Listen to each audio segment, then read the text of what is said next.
Bueno, entonces no sé si recuerdan que cuando empezamos yo les dije que primero me iba a referir a los procesos que se utilizan para cortar los blanks, después íbamos a hablar de el proceso de punzonado, el proceso de doblado y después iba a hacer algunas referencias a lo que es una chapa y bueno, es esta transparencia concretamente, ¿no?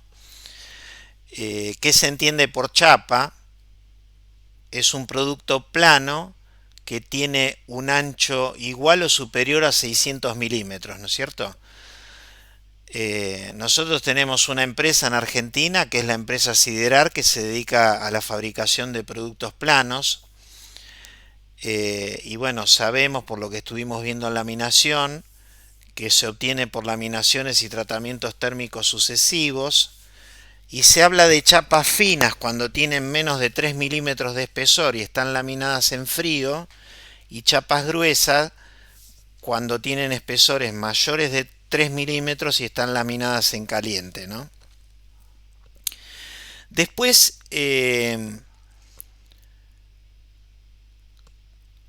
podemos hablar también de otro producto que es el fleje, es aquel producto que yo les mostré en ese esquema con la matriz progresiva, ¿no es cierto? Un fleje sería como si nosotros estuviéramos tomando una chapa continua de 600 milímetros de longitud y la vamos cortando en anchos, qué sé yo, de 150 milímetros, por ejemplo, ¿no?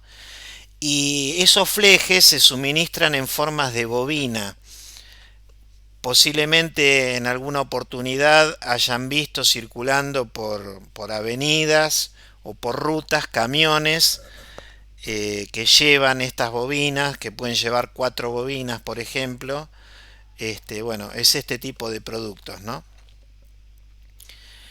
Bueno, los productos de chapa se obtienen por deformación plástica. Ya estamos hablando del producto que se hace a partir de la chapa. La chapa sería la materia prima, ¿no? Se obtienen por deformación plástica del metal realizadas en prensas. Casi con unanimidad se utilizan prensas mecánicas, lo que serían prensas de cigüeñal o excéntricas, en algunos casos balancines, utilizando herramientas complejas y costosas denominadas matrices. Que vieron que, bueno, en realidad uno a veces habla de punzón y matriz, a veces uno habla solamente de matriz. Evidentemente que vamos a requerir las dos herramientas constituyen los elementos necesarios para transformar el blank en la pieza terminada, ¿no? Y eso podrá suceder en un paso o en varios, dependiendo de algunas cuestiones que vamos a ir desarrollando.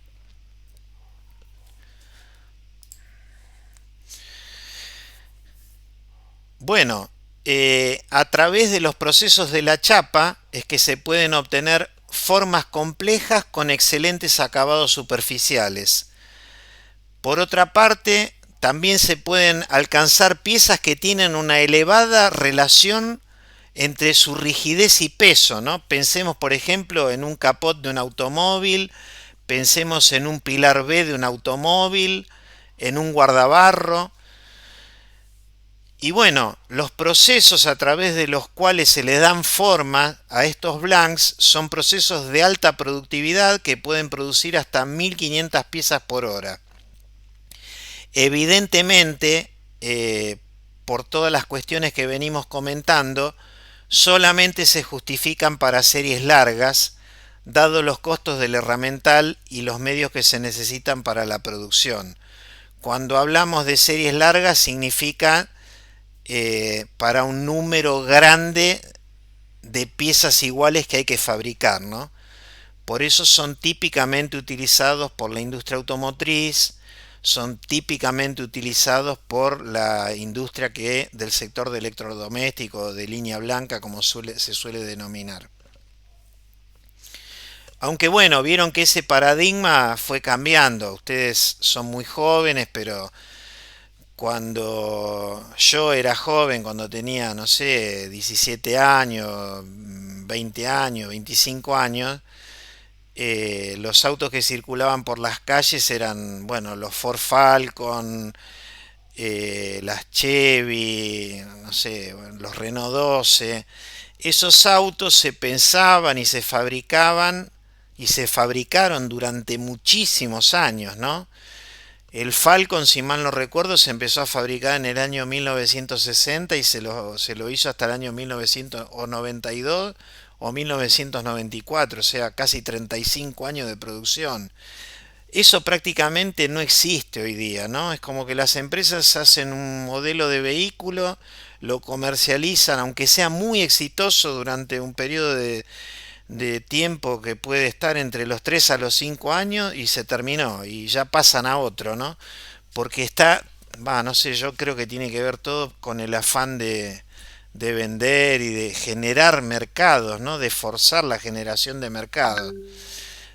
A veces, no sé, para los países como los nuestros quizás esas políticas no van, pero bueno, no importa, eso no viene al caso.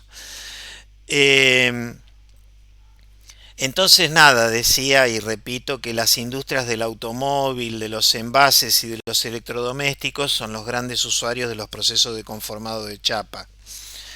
En cuanto a los materiales asociados a las chapas, tenemos los aceros al carbono, que es el más frecuente dada su ductilidad, es decir, su capacidad de deformarse sin romperse, ¿no? Que eso es algo fundamental para el conformado de este tipo de productos, con espesores de hasta aproximadamente 2,5 milímetros, aunque yo creo que eso sería como un valor máximo. Un valor promedio debe andar alrededor del milímetro por ahí. Y en espesores más gruesos de hasta 12,5 milímetros de espesor en llantas, recipientes a presión, blindajes, etcétera. En el caso de aluminio son utilizados por la industria aeronáutica y el automóvil de alta gama. Em, los aceros inoxidables para recipientes y los aceros de alto límite elástico son o fueron y son una respuesta de las acerías a la creciente utilización del aluminio en las carrocerías de los automóviles, con esta tendencia que hay a nivel de las terminales automotrices sobre el diseño ligero, este, que tiene por objetivo a constituir o conformar vehículos más livianos que consuman menos recursos, menos combustible y por otro lado que sean más seguros frente a los impactos, ¿no? Bueno, vamos a centrarnos ahora específicamente ya en el proceso de embutido y entonces a modo de definición vamos a decir que el embutido es un proceso que se realiza a partir de una chapa plana, como ya lo estuvimos viendo, al cual se lo denomina desarrollo, recorte o blank, que se coloca en una matriz y cuando actúa sobre ella un punzón, se obtiene un producto que normalmente tiene forma de recipiente. Es decir, básicamente, si uno lo tuviera que definir en pocas palabras, transforma una chapa plana en un objeto hueco. Esa sería la idea del embutido. Claro, no en todos los casos el material de partida es un disco plano, sino que pueden utilizarse piezas precortadas con una forma, digamos, irregular, por decirlo de alguna manera, e incluso también se pueden embutir piezas que ya son piezas huecas, y en ese caso se habla de una operación de reembutido, en donde el material ya tiene un proceso de embutido previo, como decía, ¿no? Bueno, acá tenemos un detalle acabado del proceso y todas sus partes. Fíjense, vamos a comenzar, por ejemplo, acá, arriba a la izquierda, ¿no?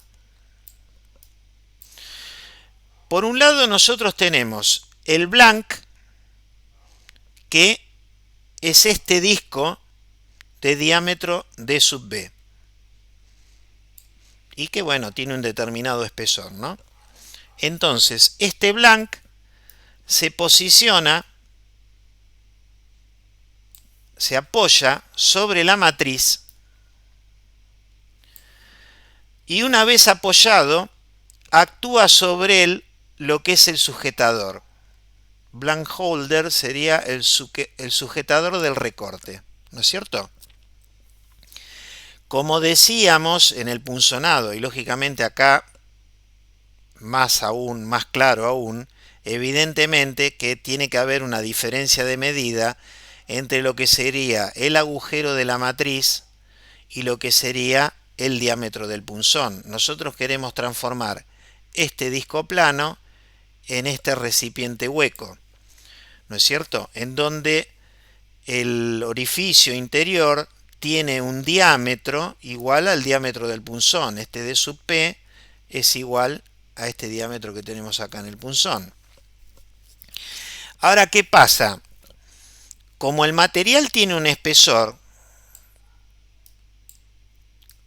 como mínimo, la diferencia de medida entre el orificio de la matriz y el orificio del punzón, como mínimo, debería ser 2 veces el espesor de la chapa, como mínimo. Bueno, para facilitar la deformación del material, en la entrada de la matriz suele haber un radio. El punzón también tiene un radio, porque de no tenerlo, el riesgo que se corre es que el punzón actúe como si se tratase de un punzón de corte. Entonces, si tiene filo vivo, lo que haría en vez de embutir sería cortar un tejo en la zona central, como si se tratase de un proceso de punzonado, ¿correcto? Entonces nosotros tenemos la matriz apoyada sobre la matriz, el disco. Ese disco lo vamos a sujetar, apretar, comprimir con un blank holder, que sería un sujetador del blank, un sujetador del desarrollo. ¿Para qué? Para que cuando el punzón empiece a empujar hacia abajo en su carrera descendente, el material no se doble de cualquier forma, sino que se mantenga plano de manera tal que no se arrugue. Entonces, cuando actúa sobre el punzón la fuerza de embutido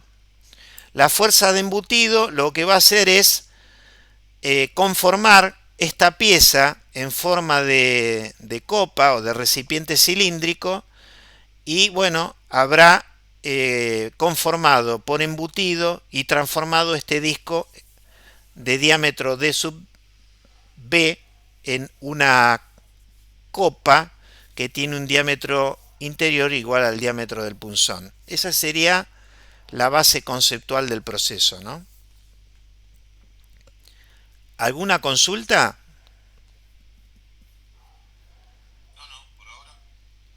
Se oye bien, ¿no? Muy bien.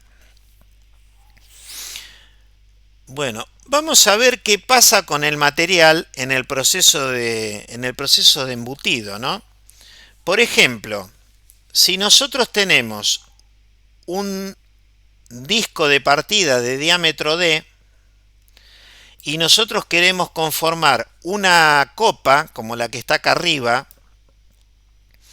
en donde la copa tiene un diámetro D minúscula y una altura H, ¿no es cierto? Lo que sería esta zona, toda esta zona, es decir, el piso, por decirlo de alguna manera, de este recipiente ahuecado, prácticamente no va a estar sujeto a ningún tipo de deformación plástica, ¿no es cierto? Ahora, obsérvese lo siguiente. Nosotros lo que tenemos que hacer a través del proceso de embutido es transformar esta corona circular de diferencia de diámetro d menos d, y ahora estoy hablando, digamos, del material que hay entre el diámetro del piso y el diámetro exterior del disco, ¿no? Esta corona nosotros lo tenemos que transformar en la pared perimetral de nuestra copa, de nuestro recipiente ahuecado, ¿sí? Entonces, nosotros vamos a tener un elemento que en alguna medida tiene una forma trapezoidal, el elemento S0 que está dibujado acá abajo, lo vamos a tener que, el proceso lo va a tener que transformar en este elemento rectangular alargado S, bueno, para transformar esa corona en la pared cilíndrica perimetral de nuestro recipiente. Y bueno, para que este cambio ocurra, evidentemente que la altura H del cilindro va a ser mayor que la del elemento trapezoidal H0. Entonces, ¿qué es lo que va a ocurrir? Lo que va a ocurrir es lo siguiente, o sea,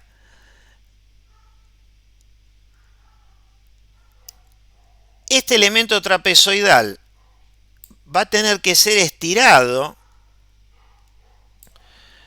en esta dirección radial y va a tener que ser comprimido en esta otra dirección. Ojo que estoy hablando siempre de tensiones normales. Acá no hay tensiones tangenciales porque son normales a, digamos, al elemento, ¿no es cierto? Pero bueno, eso en alguna medida nos va a dar el estado tensional al que está sometido este elemento CTC, S0, perdón, cuando se tiene que transformar de S0 a S para conformar la pared cilíndrica del recipiente, ¿no?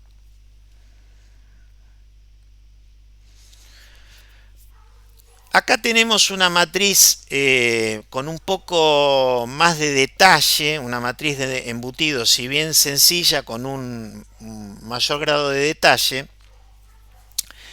en donde básicamente en esta primera transparencia lo que nos dice es que tenemos, acá está, lo que está en negro acá es la pieza embutida, ¿no es cierto? Es decir, que de acá para arriba podemos considerar que esto es el punzón y, bueno, esto y esto así es la matriz, ¿no es cierto?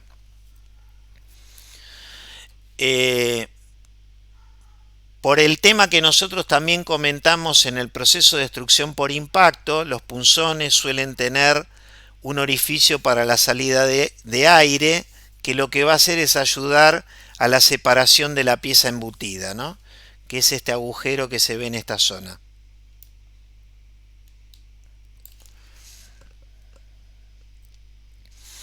Entonces, nosotros tenemos que el disco, que bueno, acá no lo vemos porque ya está la pieza conformada, se va a introducir debajo de lo que sería el elemento de retención G, ¿no? Que es esta U que tenemos acá. Entonces, bueno, nosotros introducimos ahí el disco. El punzón, que es esta pieza que está acá, está vinculada con el portapunzón B, ¿no es cierto? El portapunzón es un elemento genérico que vincula al punzón con el carro de la prensa. Entonces lo que uno va variando es el punzón y trabaja con un punzón, con un portapunzón fijo, por ejemplo.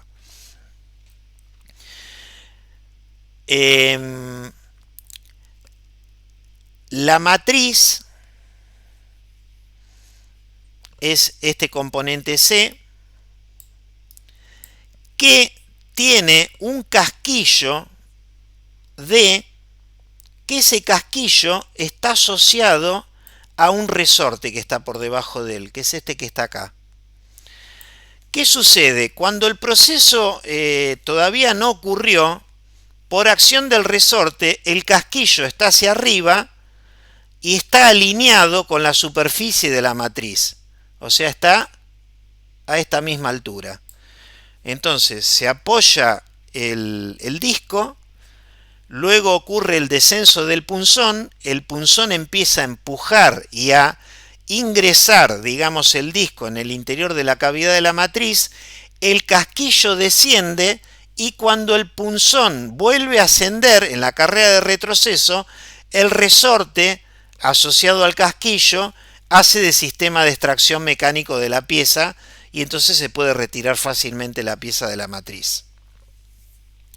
Lógicamente que todo el sistema se fija a través de la base F sobre la mesa de la prensa, ¿no?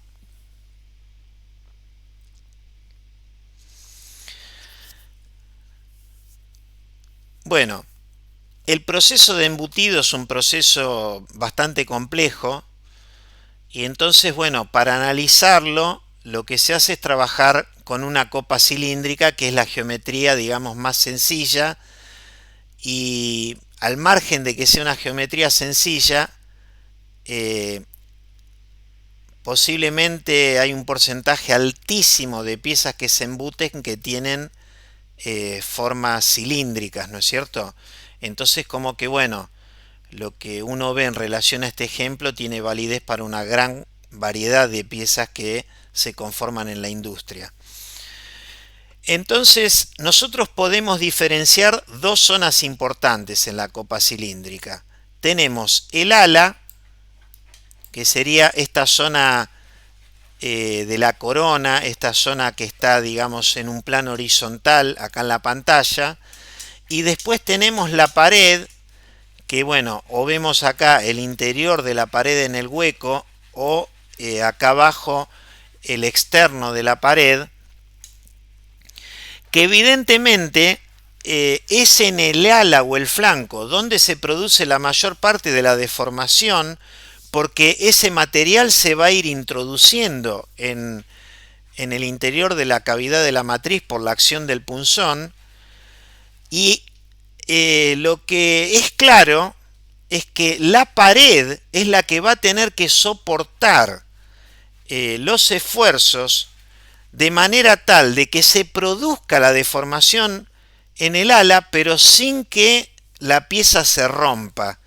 Y acá yo quisiera hacer una aclaración, que cuando hablamos de rotura no necesariamente me estoy refiriendo a una fractura, a una separación de las partes de chapa, sino que en las piezas embutidas los rechazos ocurren de las piezas porque se produjo, por ejemplo, una estricción, digamos, localizada, que redujo significativamente el espesor de pared en algún sector de la pieza.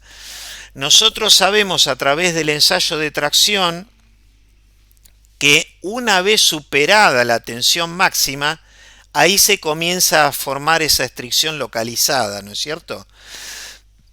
Por eso muchas veces en las estimaciones se utiliza la tensión máxima en el caso de estos procesos de embutido. Bueno, ¿qué sucede? Que si el diámetro del disco de nuestro blanc de partida es excesivamente grande y nosotros eso lo tenemos que transformar en una copa cilíndrica, la fuerza que debe ser transmitida por la pared se da excesiva y puede eventualmente provocar su deformación y falla. Entonces existe un concepto de la conformabilidad asociada a las copas cilíndricas, expresada en términos de lo que se denomina como relación límite de embutido, y que se la suele designar con la letra M minúscula, relación límite de embutido. La relación límite de embutido se define como la relación entre el diámetro del punzón, D minúscula, y el diámetro del disco de partida, D mayúscula. O sea, el valor de M es igual a D minúscula sobre D mayúscula. ¿Y qué es lo que nos indica? ¿Me escuchan bien, no?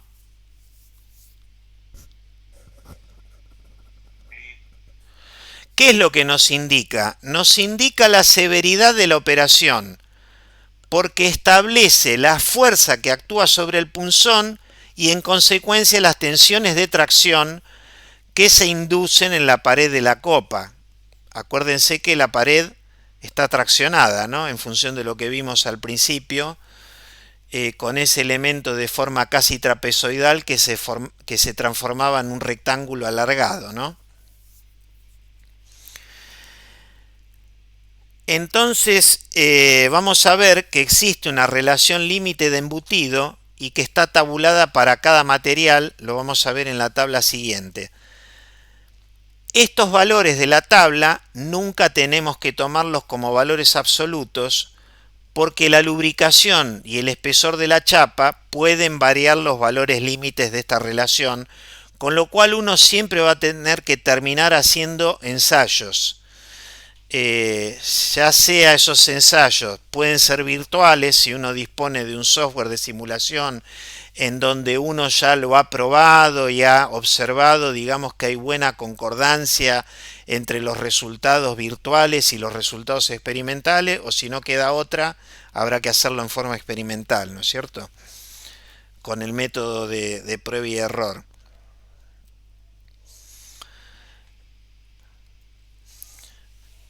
Bueno, acá tenemos una tabla, como les decía, que nos permite determinar muy rápidamente si un disco de diámetro D mayúscula se puede embutir con un punzón de diámetro D minúscula en una sola pasada. Por ejemplo, ¿no? Fíjense, dice chapa de embutido profundo, chapa para carrocería. Tenemos un límite de embutido que va de 0,65 a 0,55, ¿no? Si yo, recordemos la relación, ¿a qué era igual M?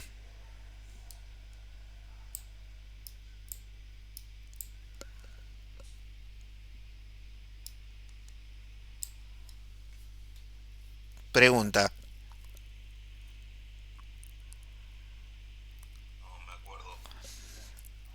M era el diámetro del punzón sobre el diámetro del disco, ¿no? Entonces yo les digo lo siguiente, vamos a suponer que este lo mantenemos constante, el D lo mantenemos constante, ¿no es cierto? Si yo lo mantengo constante,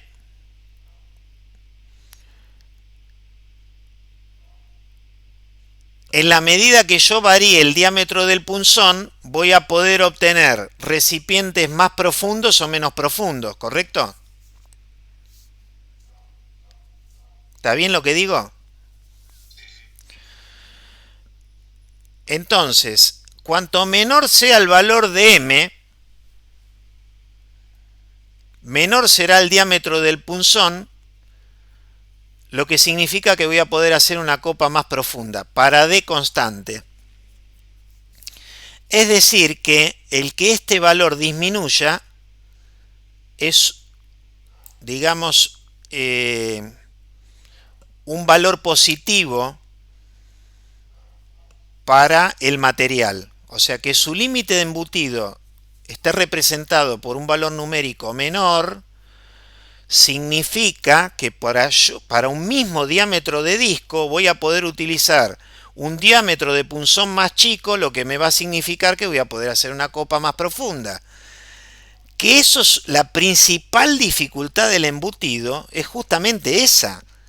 Cuanto más profunda sea la copa que yo quiera hacer, más problemas voy a tener en el proceso, ¿correcto? O sea, esta sería una primera aproximación al problema. Entonces, ¿qué podría pasar? Que si yo tengo, por ejemplo, un diámetro de punzón y un diámetro de disco, que en teoría consideraba que me iba a permitir generar una copa, si el material no me funcionó y yo arranqué con este material de 0,65 de límite de embutido, bueno, tendré que probar con otro que tenga un límite de embutido menor, o lo que significa que tenga una mayor embutibilidad. Entonces pasaré de una chapa de embutido a una chapa de embutido profundo. ¿Correcto? Entonces, esta tabla me sirve para, de una manera rápida, si un disco de diámetro D mayúscula se puede embutir con un punzón de diámetro D minúscula en una sola pasada. ¿Correcto?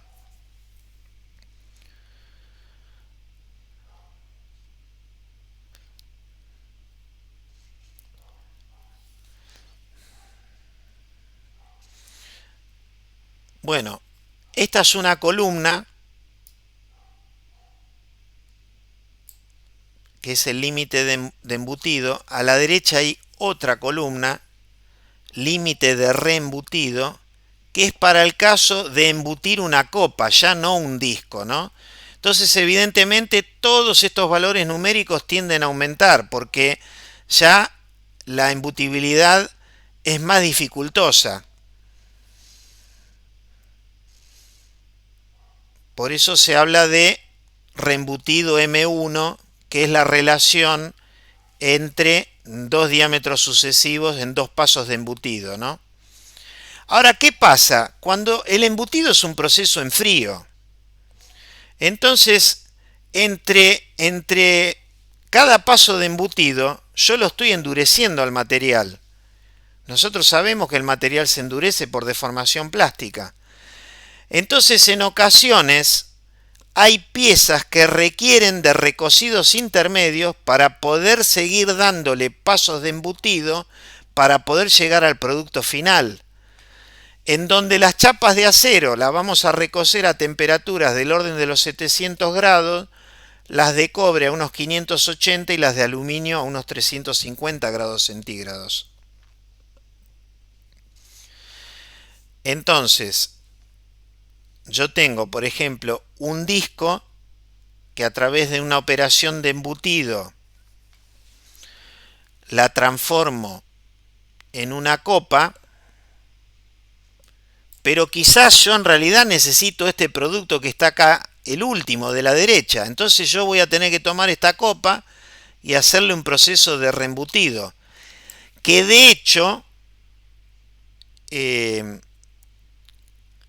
yo les voy a llevar en la clase próxima una pieza que es conformada en 5 pasos de embutido, ¿no? Y bueno, y vamos a hacer un trabajo en forma grupal alrededor de esa pieza, ¿correcto?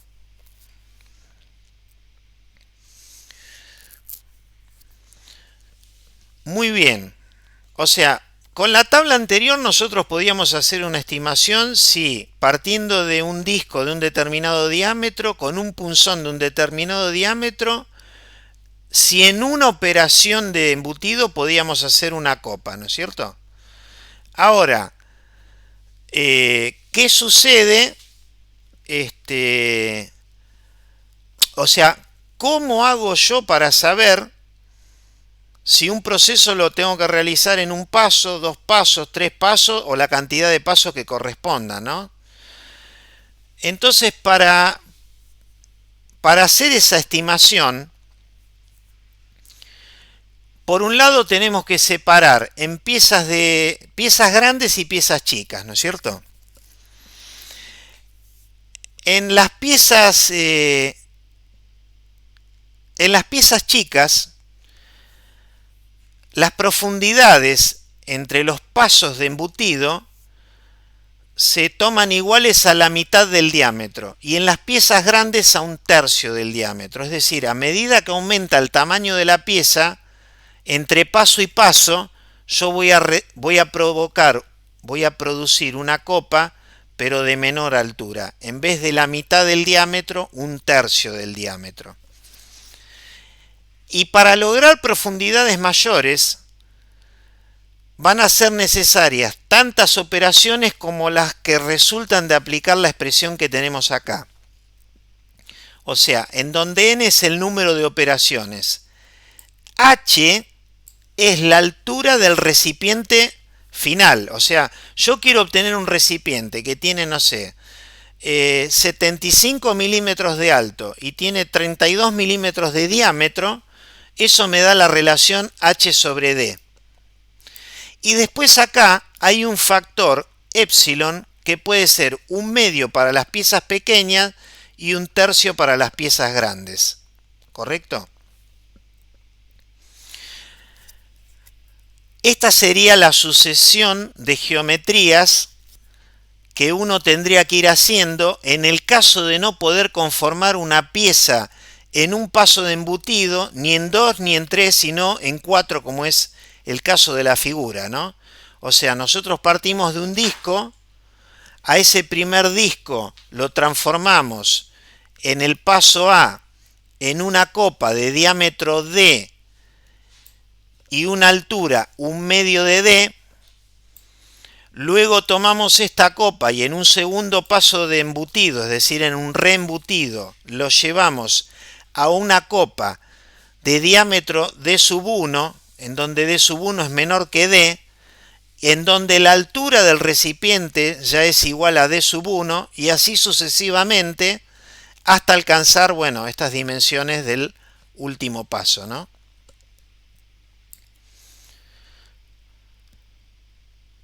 En el caso que las piezas fueran de gran tamaño, la altura se va incrementando entre pasos en razón de un tercio, 2 tercios, 3 tercios, 4 tercios. En el caso anterior teníamos medio, 1, 1 y medio, 2.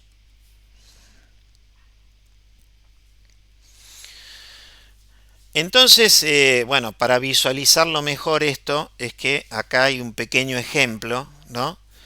En donde nos dicen que lo que queremos hacer es producir un recipiente cilíndrico que tiene 20 milímetros de diámetro y 30 milímetros de altura. Y que lo vamos a fabricar, lo vamos a embutir a partir de un disco que está cortado en una chapa de acero extra dulce, ¿no? Entonces nos dice que calculemos el número de operaciones y las dimensiones de la pieza para cada operación de embutido. Entonces, si nosotros aplicamos la ecuación anterior, en la ecuación anterior teníamos que el valor de n, decíamos, era, ¿cómo era? La altura dividido epsilon y el diámetro, ¿no? Entonces, la altura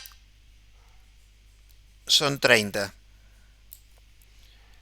El diámetro, 20. 30 sobre 20 son 1,5, ¿no?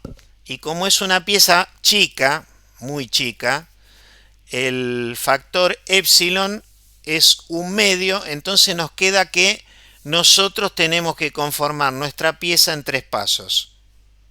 Tendríamos que hacer 3 juegos de punzones y matrices de embutido para fabricar nuestra copa cilíndrica de 30 de altura por 20 milímetros de diámetro, siendo que es de acero extra dulce, ¿no?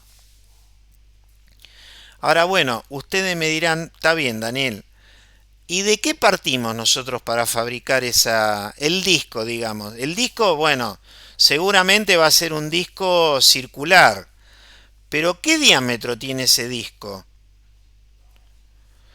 Bueno, para determinar el diámetro de ese disco, en la bibliografía uno puede encontrar tablas en donde está la forma de la pieza que queremos lograr por embutido, como sería este caso de acá,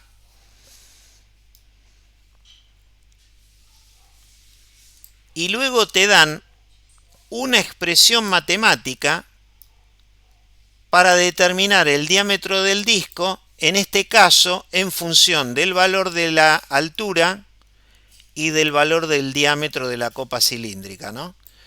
Entonces, si nosotros reemplazamos AD por 20 y H por 30 y hacemos esta cuenta, nos va a dar que el diámetro del disco es de 53 milímetros. No sé si ustedes lo pueden chequear ese valor. Un segundo.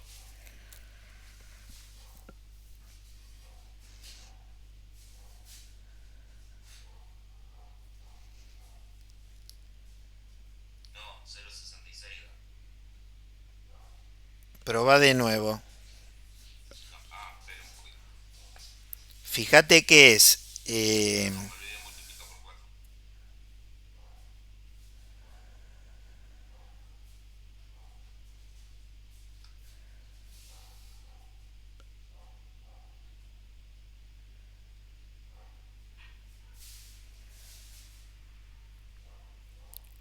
Sí, 52,9. Mentira. bien, bueno. 52,9. Bueno, entonces, a través de... Yo les digo, acá simplemente extraje la figura que nosotros necesitábamos, que es la más sencilla de todas las que hay, y que nos permite determinar el diámetro del disco, a partir del cual tenemos que bueno, iniciar nuestro proceso para conformar nuestra copa cilíndrica de 30 milímetros de altura por 20 milímetros de diámetro, y dijimos que eso lo teníamos que hacer en 3 pasos, ¿no es cierto? Entonces, como es una pieza chica, nosotros sabemos que en el primer paso podemos alcanzar, podemos conformar una copa cilíndrica que tenga una altura, que podemos llamarlo de manera general H1, en donde H1 es la mitad del diámetro de esa copa, ¿no es cierto? Y lo que vamos a hacer es lo que está escrito acá abajo, ¿no? Para el primer paso. Y lo que vamos a hacer es reemplazar esta relación en esta ecuación que estuvimos aplicando antes. Entonces nos va a quedar lo siguiente.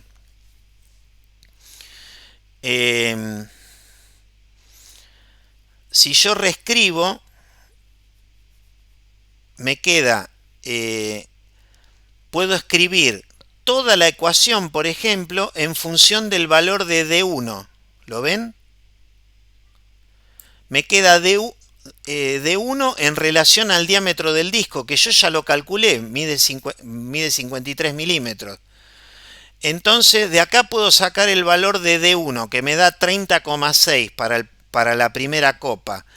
Y como decimos que para la primera copa la altura que yo puedo obtener es de la mitad de D1, me queda que H1 es 15,3.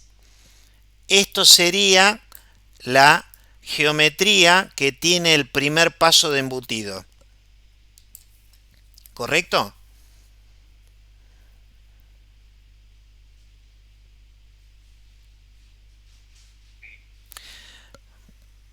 Nosotros, ¿por qué hacemos esto de ir igualando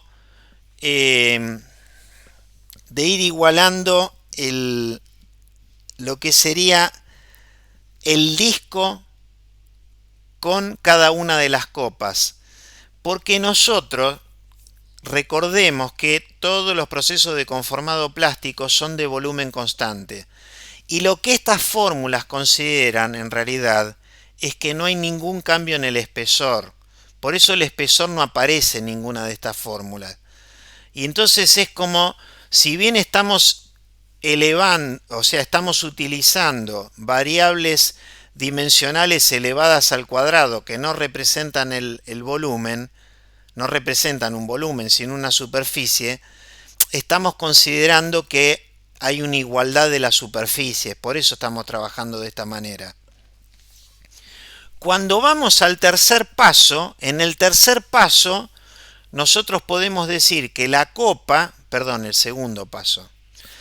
En el segundo paso, la copa tiene una altura h2 igual al diámetro de 2. Y haciendo la misma operatoria anterior, nos va a quedar que la copa va a tener valores iguales de 23,8.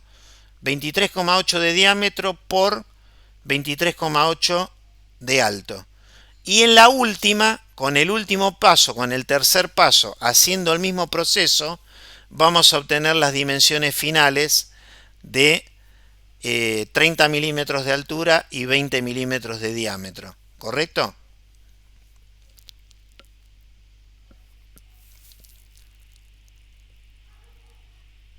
¿Se entendió? Sí, sí. Bueno. Bueno, cuando arrancamos con el tema de embutido, dijimos que evidentemente tenía que haber un juego entre el punzón y la matriz. Como mínimo el juego tiene que ser 2 veces el espesor de la chapa, ¿no? Como mínimo.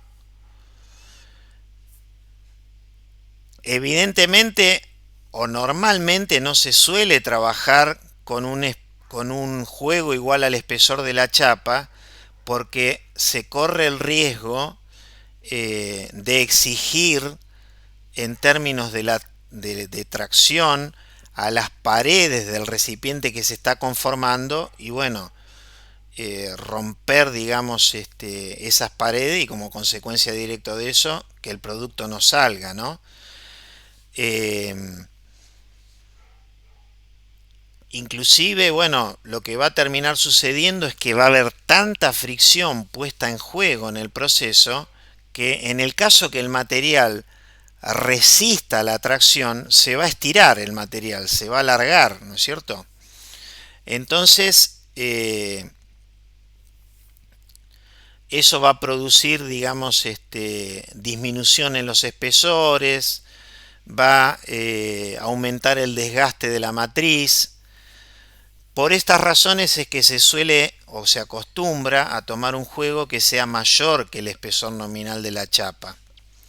Tampoco, tampoco conviene que sea demasiado grande, porque si no se va a perder control sobre la chapa, porque se van a terminar formando pliegues, ¿no? Si yo le doy un huelgo muy exagerado, y bueno, la pieza me va a salir arrugada, no va a salir correctamente conformada. Entonces, lo que se suele utilizar son valores como los que están indicados en esta tabla. En el caso del acero, al espesor de la chapa se lo incrementa en un valor de 1,25, en el caso del latón a 1,05 y al aluminio 1,1 vez. Esto sería como el juego radial, como está expresado acá, ¿no? Si no, tendría que ser por 2, si lo hablamos de manera diametral. Y hay un proceso al cual se lo denomina embutido brillante, que tiene por finalidad mejorar el aspecto superficial de la pieza embutida por el efecto de pulido que puede ejercer la matriz, en el cual se puede utilizar como un juego igual al espesor de la chapa que queremos conformar, ¿no? Ese sería el caso del embutido brillante. Pero bueno, es por una particularidad que nosotros buscamos en la terminación superficial del producto ya embutido. En el caso que nosotros tengamos un juego menor al espesor de la chapa, bueno, lo que va a pasar es que se va a estirar la pared del recipiente y se va a provocar un adelgazamiento y bueno, dependiendo cuánto sea, va a terminar provocando la rotura del recipiente, ¿no? La rotura ahí sería la separación de partes.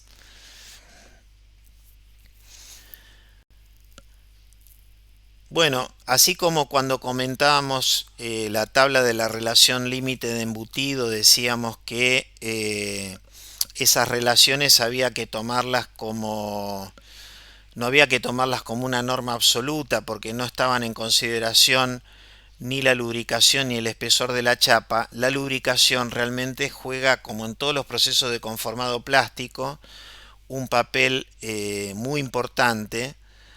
Este, Porque bueno, sabemos que una buena lubricación va a redundar en una disminución de los esfuerzos, va a incrementar el límite, eh, la relación de embutibilidad o la relación límite de embutido.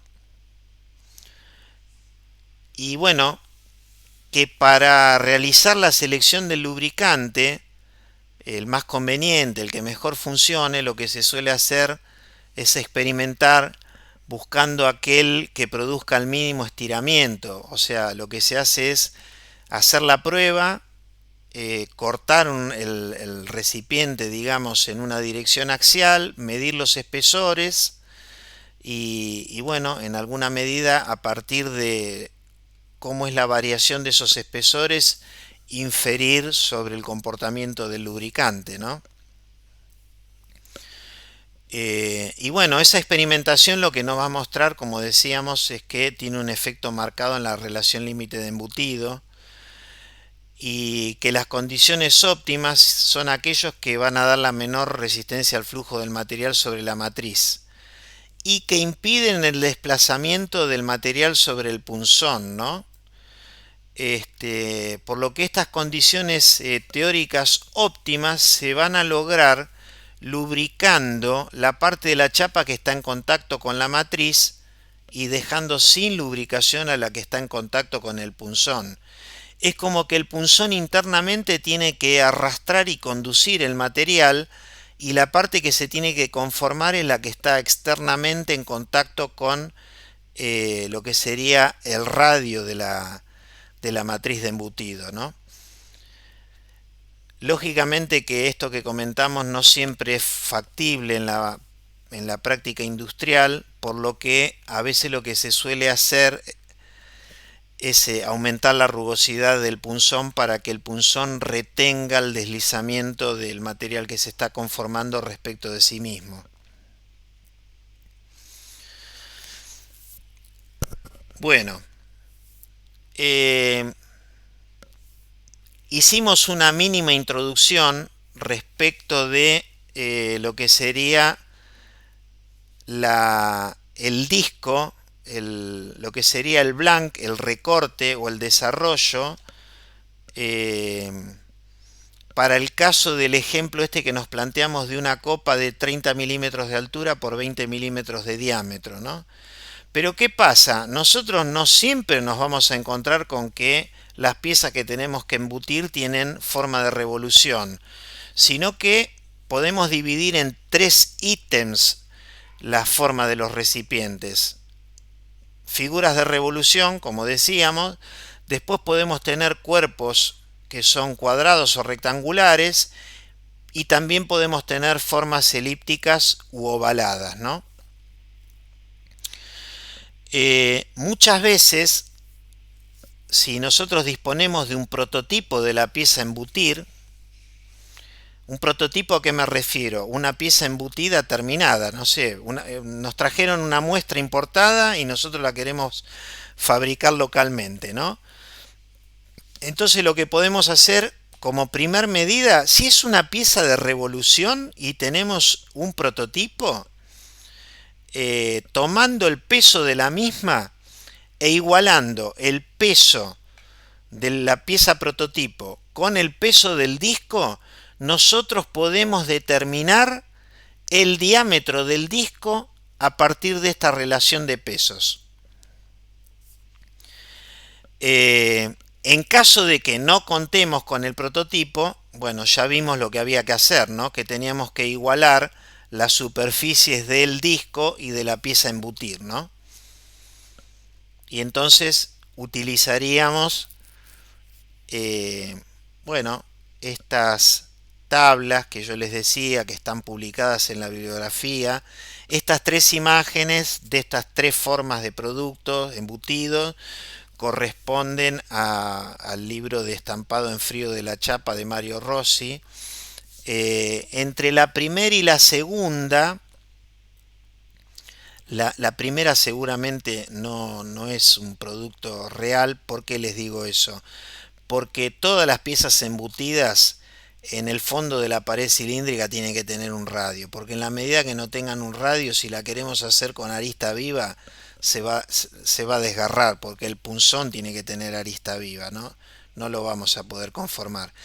Entonces, fíjense que lo que se modifica en la fórmula para determinar el valor del disco es que acá nos aparece el radio, pero restando, ¿no? Y bueno, la tercera es el caso de una pieza como la primera, pero que tiene una brida. Por eso tiene una corona dada por la diferencia de diámetros de 2 menos de 1. De 2 menos de 1. Acá tiene esta zona de bridada, ¿no? Que podríamos llamarle.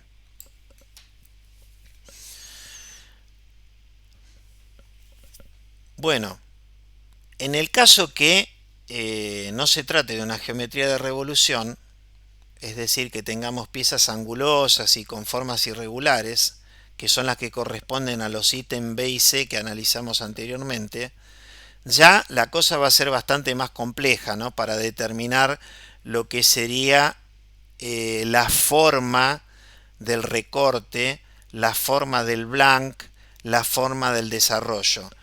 No nos queda otra que si no tenemos un software de simulación, si tenemos un software de simulación computacional, se simplifica todo muchísimo. Si no lo tenemos, vamos a tener que proceder por prueba y error.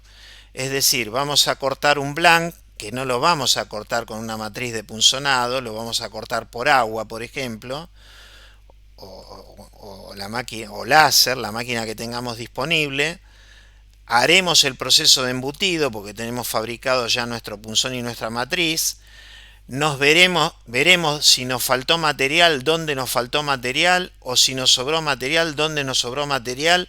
Modificaremos nuevamente nuestro blank, volveremos a cortar el blank, volveremos a probar y así hasta que encontremos la geometría del blank que se adapte a la forma de nuestro recipiente embutido, ¿no?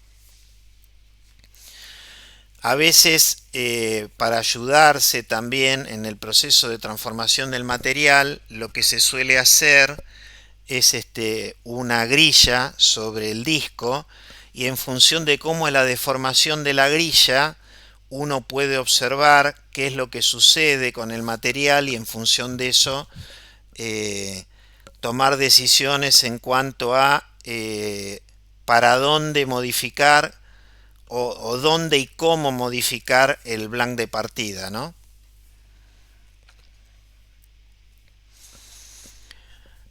Bueno, ustedes saben que como todos los procesos de conformado plástico, requerimos no solamente del punzón y de la matriz, sino que ese sistema va a haber que montarlo sobre una máquina, sobre una prensa, y esa prensa tendrá que tener la fuerza necesaria para poder realizar el proceso. Entonces siempre es importante tener la capacidad de estimar la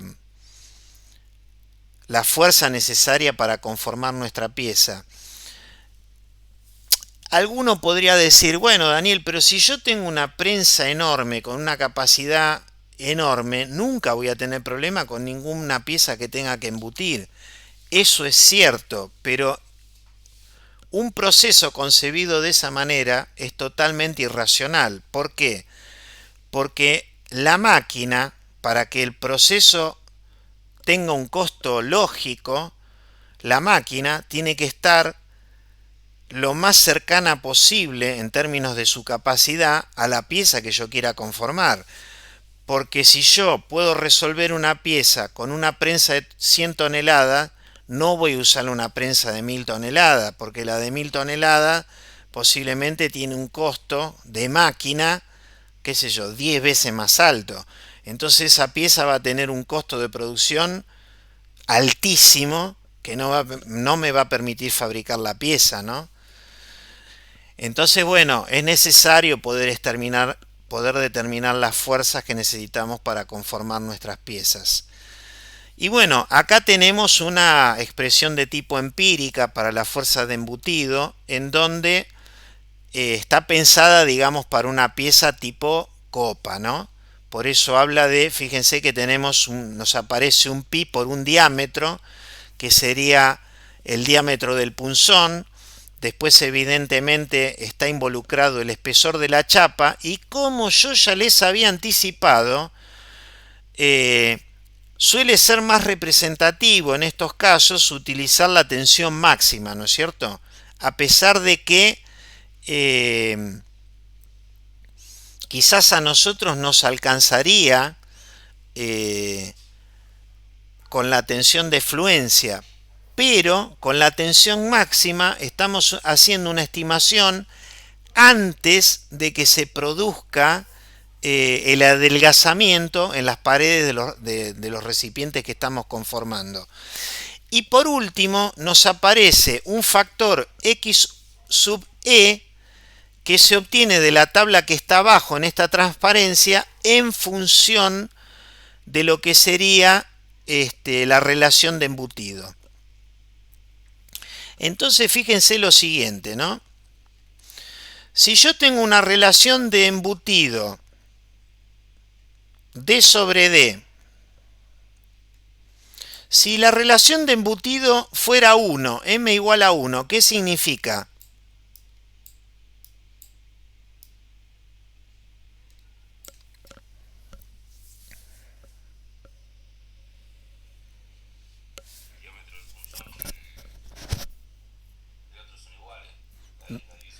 Perfecto. Entonces, si el diámetro del punzón y el diámetro del disco son iguales, quiere decir que en realidad no voy a hacer ninguna transformación.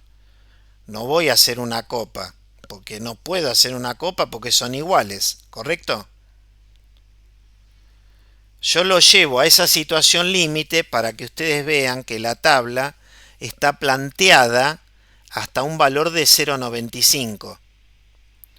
Entonces, si la relación es 0,95, significa que yo voy a hacer un recipiente muy poco profundo.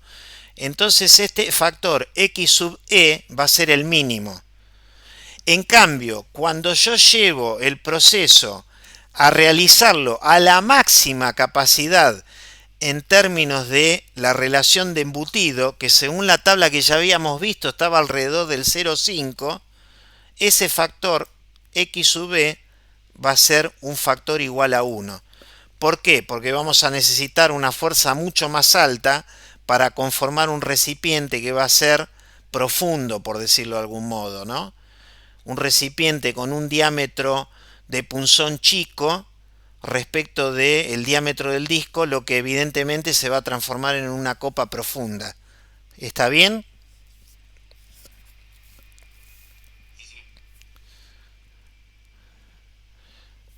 Bueno, vamos a ver los defectos sobre las piezas embutidas. Los problemas que se presentan más comunes son: el primero dice, el fondo del recipiente se rompe al principio del embutido.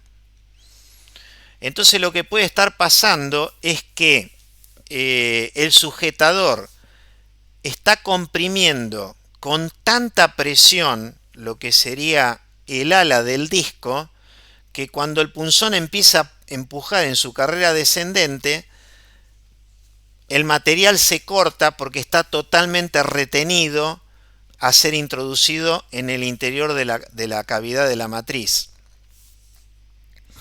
El segundo punto dice que la pieza rompe cuando el punzón se halla en la mitad de su carrera. Entonces lo que puede estar pasando ahí es que la reducción sea demasiado severa, ¿no? La reducción se refiere a la relación altura-diámetro, ¿no? Entonces lo que se puede hacer es utilizar, para superar ese problema, utilizar un material de calidad de embutido superior y o aumentar el radio de embutido, el radio de la matriz, y o mejorar las condiciones de lubricación.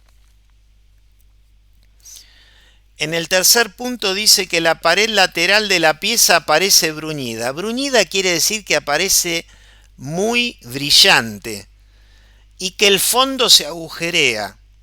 Entonces lo que puede estar pasando, y ya lo habíamos visto, que cuando queríamos una terminación brillante, trabajábamos con un juego igual a 2 veces el espesor, el juego diametral o el juego radial igual al espesor. Evidentemente, si el juego es insuficiente, si estamos por debajo del espesor de la chapa, el fondo se puede agujerear. La cuarta habla de que la parte del material que aún no entró en la matriz se onduló, y entonces ahí lo que puede estar pasando es falta de presión en el sujetador. Y la quinta, que las paredes del recipiente aparecen onduladas. Eso se puede deber a poca presión del sujetador o a un radio de embutido demasiado grande, ¿no? O inclusive, que no está indicado ahí, a un juego demasiado grande. Después vamos a ver imágenes de piezas con defectos.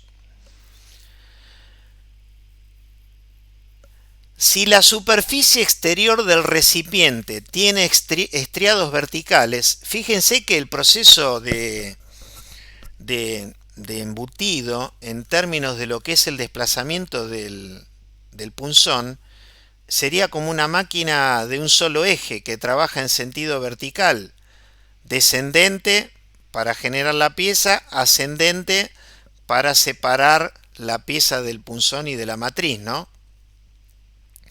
Entonces, la superficie exterior del recipiente tiene estriados verticales. ¿Qué puede estar pasando? Puede estar pasando que el material que estamos transformándolo de disco en copa, por la fricción que hay con la matriz, parte del material se adhiere a la matriz y se forma una adhesión, digamos, tan fuerte que lógicamente ese material adherido ocupa un espacio, y al ocupar un espacio, cuando yo conforme piezas sucesivas me va a generar rayas verticales sobre la pared lateral del recipiente.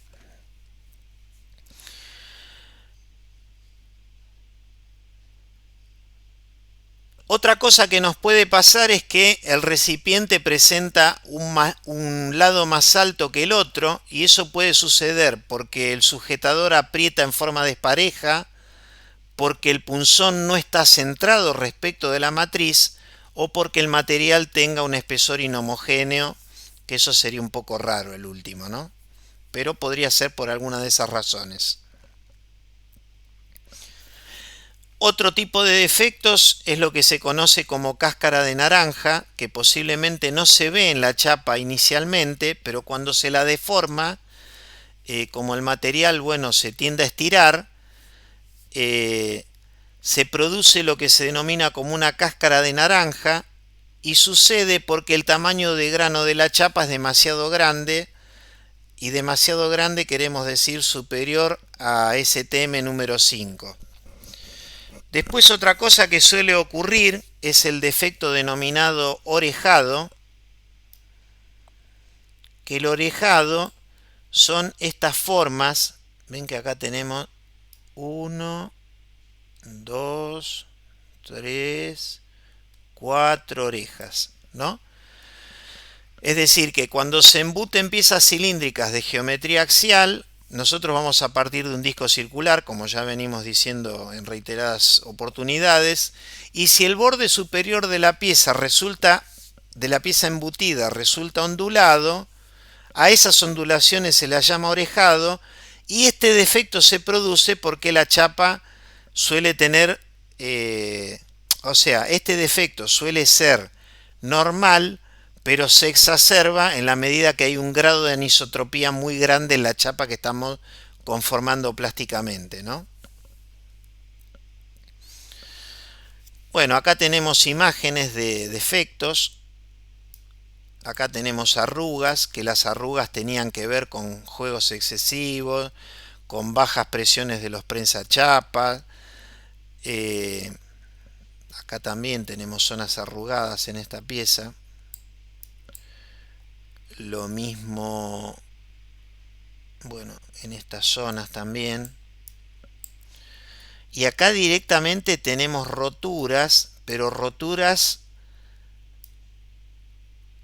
en donde ya directamente el material, bueno, se fracturó, ¿no? Que nosotros veníamos diciendo, acá no se ve tan claro, pero hay algo parecido acá en esta zona, y bueno, acá lógicamente, acá directamente se separó, ¿no? Que bueno, ya en las piezas embutidas suele ser inaceptable un determinado grado de adelgazamiento de la pared. Lógicamente que eso será en función de las condiciones de servicio, ¿no? Depende de las exigencias mecánicas que tenga la pieza en condiciones de servicio.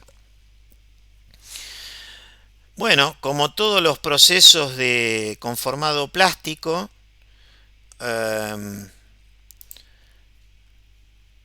el proceso de embutido puede ser simulado en forma computacional,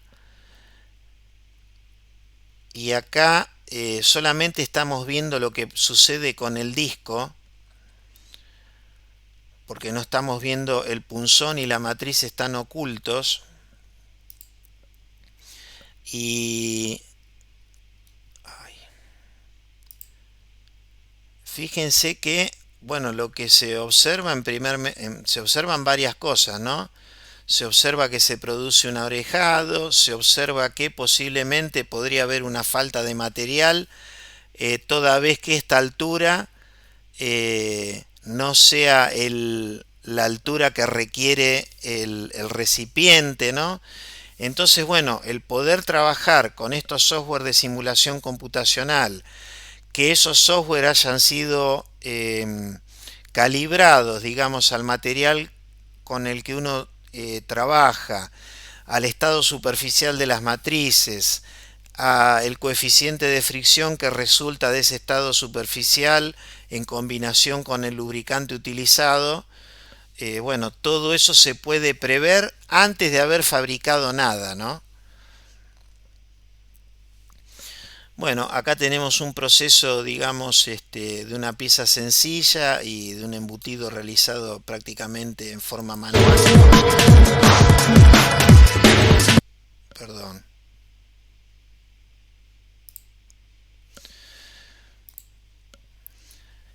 Eh, es un disco de acero inoxidable, en donde el acero inoxidable está recubierta con una película de polímero, que esa misma película de polímero hace las veces de lubricante y de protector para que no se raye la superficie del acero inoxidable. Este, y bueno, en este caso fíjense que es una pieza, digamos, muy poco profunda, y entonces, bueno, se puede realizar perfectamente en un paso, ¿no?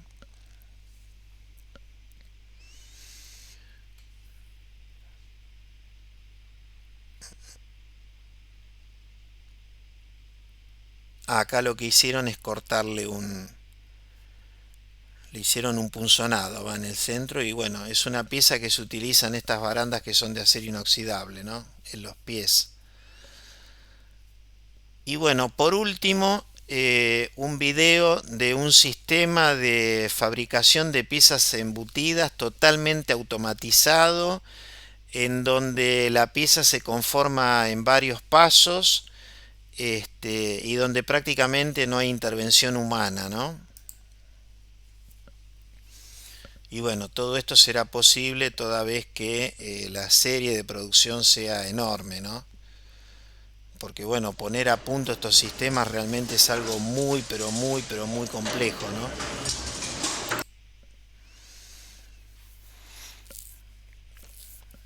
Ahí hacen todo el proceso junto, ¿no? Trabajan con un fleje inicialmente, el fleje lo cortan, y bueno, y van haciendo todos los pasos en forma sucesiva, tal que por un lado entra el fleje y del otro lado sale la pieza embutida terminada.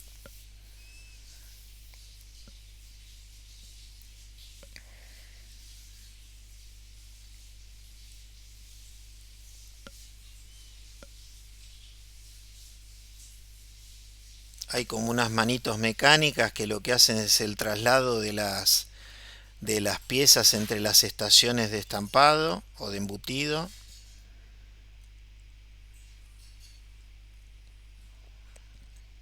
Ahí podemos ver un poquito mejor.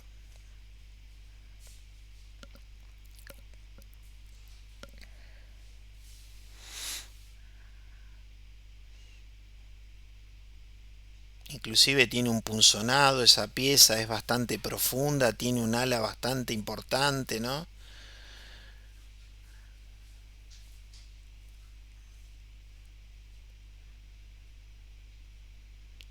Y bueno, esta es una empresa italiana especializada en este tipo de máquinas y de procesos, ¿no? Y bueno, ahí tenemos la salida de la prensa. Ese es el alimentador del fleje. Esa es la bobina que yo les decía. Les comentaba en algún momento que se la suele ver cómo las transportan en camiones por las rutas.